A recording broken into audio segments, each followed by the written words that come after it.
ஸ்ரீ குருவாயூரப்பன் திருவடிகளே சரணம்.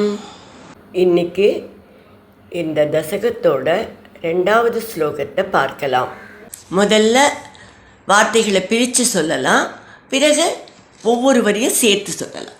பிரசுப்த பசுபாலிகாம் நிவ்ருதமாருதத் பாலிகாம் प्रसुप्त पशुपालिकां निभृतमारुदद्बालिकाम् अपावृतकवाटिकां पशुपवाटिकामाविशन् अपावृतकवाटिकां पशुपवाटिकामाविशन्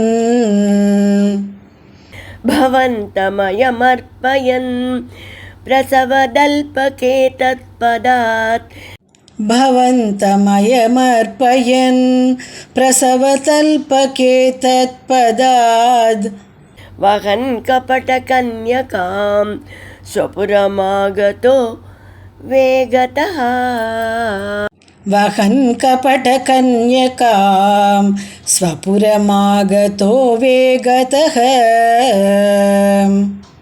प्रसुप्त पशुपालिकां निवृतमारुदत् बालिकाम् अपावृतकवाटिकां पशुपवाटिकामाविशन् प्रसुप्त पशुपालिकां निभृतमारुदद्बालिकाम् अपावृतकवाटिकां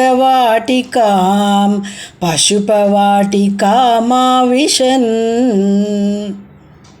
भवन्तमयमर्पयन् प्रसवदल्पके तत्पदात् वहन् कपटकन्यकां स्वपुरमागतो वेगतः भवन्तमयमर्पयन् प्रसवतल्पके तत्पदाद् वहन् कपटकन्यकां स्वपुरमागतो वेगतः.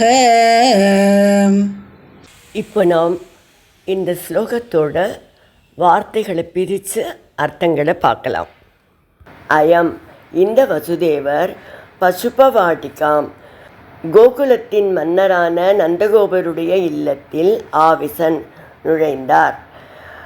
அங்கே எல்லாம் எப்படி இருந்தது?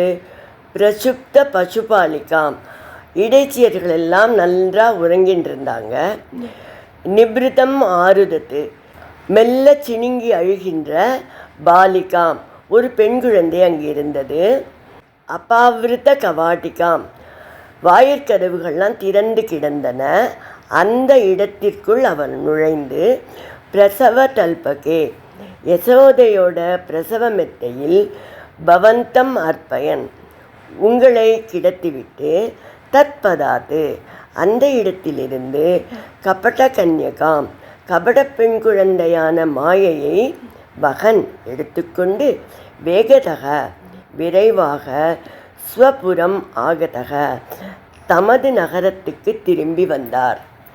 இப்போ இந்த ஸ்லோகத்தை முழுவதுமாக பாராயணம் பண்ணி இதோட முழு அர்த்தத்தையும் பார்க்கலாம். பிரசுப்த பசுபாலிகாம் நிவ்ருதமாருதத் பாலிகாம் அபாவிருத கவாட்டிகாம் பசுபவாட்டிகாமாவிஷன் भवन्तमयमर्पयन् प्रसवदल्पके तत्पदात् वहन् कपटकन्यकां स्वपुरमागतो वेगतः. நந்தகோபனோட மாளிகைக்குள்ளே வசுதேவர் போகிறார். யசோதை உட்பட எல்லாரும் அப்போ தூங்கின்னு இருக்கா. யசோதைக்கு பிறந்த பெண் குழந்தை மெதுவாக அழுதுன்னு இருந்தது. மாளிகையோட வாயிற்கதவு, யசோதை உறங்கிக் கொண்டிருந்த அறையின் கதவு எல்லாம் திறந்திருந்தது. வசுதேவர் மெல்ல சென்று அப்படியே பிரசவ அறையில் இருந்த படுக்கையில் உங்களை படுக்க வைத்தார். அந்த இடத்திலிருந்து அந்த மாய பெண் குழந்தையை எடுத்துக்கொண்டு மிகவும் விரைவாக தன் இருப்பிடத்துக்கு வந்து சேர்ந்தார் அப்படின்னு பட்டதிரி சொல்கிறார். இங்கே அந்த பெண் குழந்தைய மாய பெண் குழந்தைன்னு சொல்கிறார். பட்டதிரி ஏன் அப்படி சொல்கிறாருங்கிறத 5வது ஸ்லோகத்தில் பார்க்கலாம்.